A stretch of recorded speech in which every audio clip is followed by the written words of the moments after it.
সামনে এইচএসসি পরীক্ষা, ভয় করছে? আমার নিজেরও তো করেছিল। আমার করার অনেকগুলো কারণ ছিল, একটু একটু করে বলি।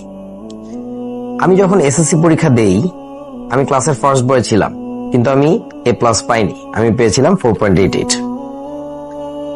যখন আমি এসএসসিতে A+ পেলাম না, অথচ আমার পেছন থেকে 32 জন A+ পেল, অনুভূতিটা বুঝতে পারো? আমার পরিবার কিভাবে নিয়েছিল, আমার শিক্ষকেরা কিভাবে নিয়েছিল, আমার পাশের বাসার আন্টি কিভাবে নিয়েছিল, এই অনুভূতি আসলে ভাষায় ব্যক্ত করার মতো না। যাই হোক, টার্গেট নিয়েছিলাম এইচএসসিতে শুধু A+ই পাবো না, গোল্ডেন A+ তো বটেই, পুরো বোর্ডে ফার্স্ট হয়ে দেখাবো। সে আমি এইচএসসিতে পেয়েছিলাম 4.70। একটার পর একটা আমার জীবনে ঝড় বয়ে যাচ্ছিল। সেই ঝড়ের গল্পগুলো চলো শুনে আসি। কলেজ যখন শুরু হলো, তখনই আমার টাইফয়েড জ্বর বাঁধলো। এই টাইফয়েড থেকে উঠে বসে সুস্থ হয়ে পড়ালেখায় ফেরত আসতে আমার প্রায় 2 থেকে 2.5 মাস সময় চলে গেল। যখন এটা শেষ করে পড়া শুরু করলাম, সবার প্রথমে আমি শুরু করেছিলাম আমার সবচেয়ে পছন্দের সাবজেক্ট ইংরেজি দিয়ে। একজন স্যারের কথা জানতে পারলাম, তিনি খুব ভালো ইংরেজি পড়ান। স্যারের কাছে পড়তে যাওয়ার সময় প্রথম দিনই আমার বন্ধুর বাসায় সাইকেল রেখে যখন পড়তে যাচ্ছি, তখন ওদের বাসার লোহার গেটে মাথায় একটা বাড়ি খেয়ে আমি চিৎপটাং। সেখান থেকে সুস্থ হতে হতে আমার বছর পার হয়ে গেল, এবং ডক্টর বলেছিল আম্মুকে আমি যেন আর কখনো পড়ালেখা না করি। যদি করি বা মাথায় যদি খুব প্রেশার দেওয়া হয়, আমি কিন্তু পাগল হয়ে যাব। ভাই, জীবনে কোনটা ইম্পর্ট্যান্ট, পড়ালেখা নাকি সুস্থভাবে বেঁচে থাকা? অবশ্যই সুস্থভাবে বেঁচে থাকা। তো আম্মু বলেছিল আর পড়াশোনা করতে হবে না, যেভাবে আছো থাকো। আমি যেহেতু একমাত্র ছেলে, সে তো ছেলেকে সুস্থ চাইবে, পড়ালেখার দরকার নেই। সেই আমি পড়ালেখা ছাড়া তো ভালো লাগছে না। আমার বন্ধুরা তখন টেলিফোনে কল দিয়ে বলে তারা আজকে এটা পড়েছে, ওটা করছে। কি একটা অবস্থা, ভালো লাগছে না। তখন আমি আস্তে আস্তে করলাম যেটা, নিজের উপরে একটু একটু করে ছোট্ট ছোট্ট এক্সপেরিমেন্ট চালানো শুরু করলাম। সেটা হচ্ছে কি, গল্পের বই পড়া। আমি বিভিন্ন গল্পের বই পড়ে পড়ে খেয়াল করছিলাম আমি মনে রাখতে পারছি কি, আমি কি অসংলগ্ন কোনো কাজ করছি, আমি কি পাগলের মতো কিছু করি। এভাবে করে একটু একটু করে পড়তে পড়তে যখন বুঝলাম যে না, সমস্যা তো হচ্ছে না, তখন আস্তে করে বইয়ের দিকে গেলাম। এবং বইয়ের দিকে যাওয়ার পরে কিছুদিন হলো, মাত্র 15-20 দিন, তার মধ্যে আমার হলো চিকেন পক্স। এই চিকেন পক্স থেকে উঠতে যেয়ে আমার লেগে গেল আরো প্রায় 2.5 থেকে 3 মাস। বুঝতেই পারছো ইন্টারমিডিয়েটের সময়টা পাওয়া যায় কতদিন। তার মধ্যে একটা মানুষ যদি এতদিন বিছানার সাথেই কাটায়, তাহলে তার হবেটা কি? এসব দেখে আম্মু বলল, তোর এবছর আর কাজ নেই, কোনো দরকার নেই, তুই বাবা পরের বছর পরীক্ষা দে, এবছর থাক। আমি তো সেটা মানার ছেলে না। আমার মধ্যে তো একটা অহংবোধ কাজ করে, একটা আত্মসম্মান বোধ কাজ করে, যে আমার বন্ধুরা ইউনিভার্সিটিতে চলে যাবে, ওরা আমার এক ব্যাচ সিনিয়র হয়ে যাবে, আমি ওদেরকে ভাইয়া বলে ডাকবো ক্যাম্পাসে। এটা তো হতে পারে না। তখন আমি পণ করলাম, না, যা হওয়ার এবছরই হবে, আমি এবছরই দেখে নেব। তখন পড়ালেখা শুরু করলাম। শুরু করে সবকিছু না এলোমেলো লাগছিল। কেউ আমাকে সহযোগিতা করার নেই, কোনো বন্ধুর সাথে কথা বলেও কিছু বুঝতে পারছি না। সবাই শুধু হাসে, এটাই হবে তোমার সাথে। যখন তুমি কোনো কিছু পারবে না, তোমার বন্ধুরা এগিয়ে যাচ্ছে তরতর করে, তখন তুমি না হাল ছেড়ে দিতে পারবে না। ওরা হাসবে, ওরা হাসার মানুষ, ওরা হাসবে, তুমি তোমার মতো চেষ্টা করে যাবে। তখন আমি আম্মুকে বলে আমার বাসায় একজন প্রাইভেট টিউটর নিলাম। আহাদ ভাই আমার খুব শ্রদ্ধেয় গুরুজন, আমাদের এক ব্যাচ সিনিয়র ছিলেন ভাইয়া, অসম্ভব সুন্দর পড়াতেন। কিন্তু একটা মানুষ তার সব দিকে এক্সপার্ট হয় না। তখন ভাইয়ার যে ব্যাপারটা আমি লক্ষ্য করলাম, ওনার ফিজিক্স আমি বুঝি, ওনার ম্যাথমেটিক্স আমি বুঝি, ওনার কেমিস্ট্রিটা আমি ভালো বুঝি না। কিচ্ছু করার নেই, যা পেয়েছো বাবা তাতেই শুক্রিয়া করো, সেটাকেই সম্বল করে সামনে এগিয়ে যাও।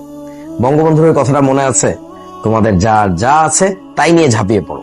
সো আমার ছিল ফিজিক্স আর ম্যাথ, আমি ওটা নিয়েই ঝাঁপিয়ে পড়লাম। কেমিস্ট্রির ক্ষেত্রে আমার একটা কৌশল অবলম্বন করতে হলো। সেই কৌশলটা কি, let me share it with you.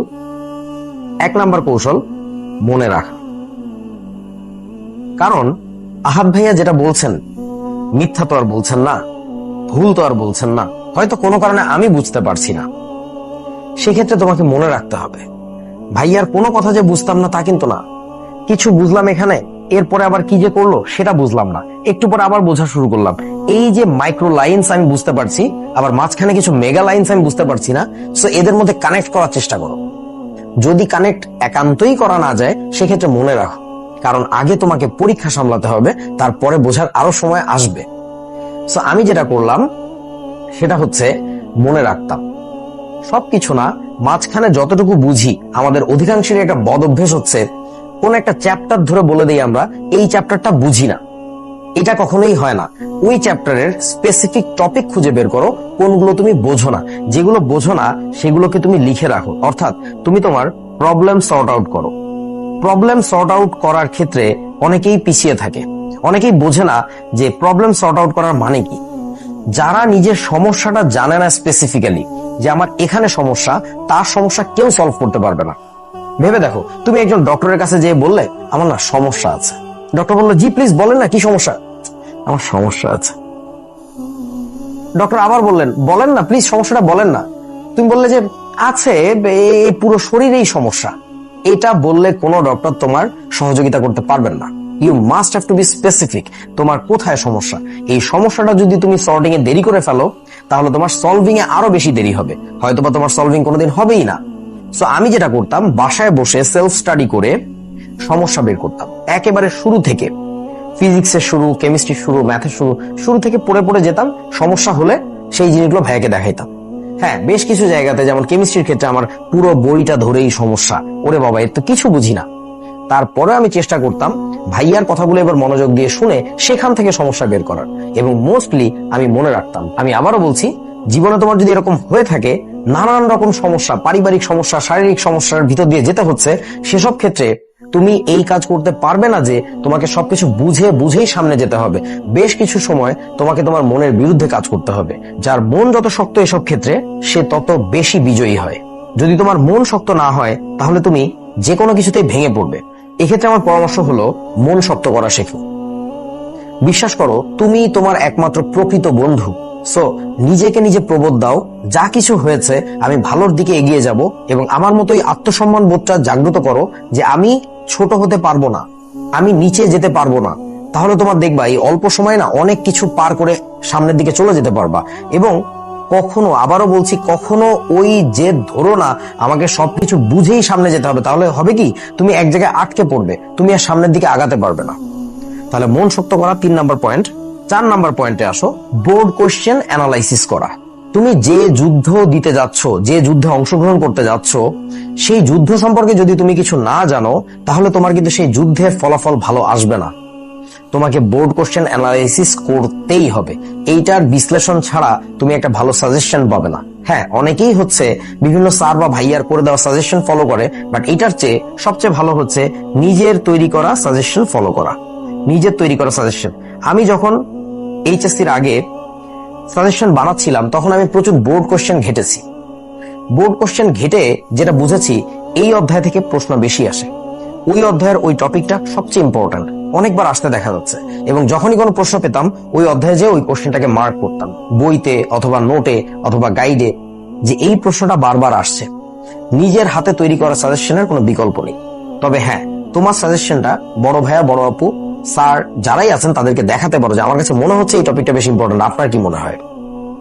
এটা হলো তোমার জন্য আমার 4 নাম্বার পরামর্শ। 5 নাম্বার পরামর্শে আসো, নিয়মিত পরীক্ষা দাও। পরীক্ষা দেওয়া ছাড়া শুধুমাত্র যদি পড়তে থাকো তোমার আসলে প্রগ্রেসটা তুমি ধরতে পারবে না। সো আমি যে কাজটা করতাম, বাসায় যখন আহাদ ভাইয়া আসতেন তখন আমি তার কাছে ছোট ছোট পরীক্ষা দিতাম, বা উনি আমার কাছে পড়া জিজ্ঞাসা করতো যে আমি পড়েছি কিনা। তোমরা অনেকেই প্রচুর পড়ো বা প্রচুর ক্লাস করো, কিন্তু না সেলফ অ্যাসেসমেন্টটা হয় না যে তোমার আসলেই ওই পড়াটা তোমার মধ্যে পাকাপোক্ত হয়েছে কিনা। তুমি একটা জিনিস শুনলে, এখন বুঝলে, কিন্তু কতক্ষণ মনে রাখতে পারছো, that matters, that is very much important. ঠিক আছে? আর কোন একটা টপিকে সবকিছু তোমার বুঝতে হবে ব্যাপারটা এরকম না। সেই টপিকটার কিছু কি পয়েন্ট থাকে, কিছু মেইন টার্নিং পয়েন্ট থাকে, সেই টার্নিং পয়েন্টটা অবশ্যই তোমার মাথায় ফিক্স করতে হবে। যদি এটা ফিক্স করতে না পারো, তুমি পরীক্ষার হলে বসে দেখবে প্রশ্নের দিকে ফ্যালফ্যাল করে চেয়ে আছো। আমি না এটা পারতাম কিন্তু এখন আর মনে পড়ছে না, এটা কোনো কথা না, তোমাকে পারতেই হবে। আর জীবনের সংগ্রামে ভাই হার মানা যাবে না, এরকম একটা দৃঢ় মনোবল তৈরি করো। তোমাদেরকে আমি আমার জীবনের গল্প শোনাচ্ছিলাম, এতক্ষণ অসুস্থতার গল্প শোনালাম। শেষ একটা গল্প বলে আমি তোমাদের আজকের আলোচনা শেষ করব। সেটা হচ্ছে, আমি ফিজিক্স, কেমিস্ট্রি, ম্যাথ এই 3টা মূল সাবজেক্টের মধ্যে সবচেয়ে দুর্বল হচ্ছে গণিতে। যে গণিত পরীক্ষার এইচএসসি ম্যাথমেটিক্স পরীক্ষার ঠিক আগের রাতে আমার বাবা মারা গিয়েছিলেন। এইচএসসি পরীক্ষার কিছুদিন আগে আব্বুর ক্যান্সার ধরা পড়ে এবং ওটা ছিল একেবারে শেষ পর্যায়ে, সো কিছু করার ছিল না। এবং ম্যাথমেটিক্স পরীক্ষার ঠিক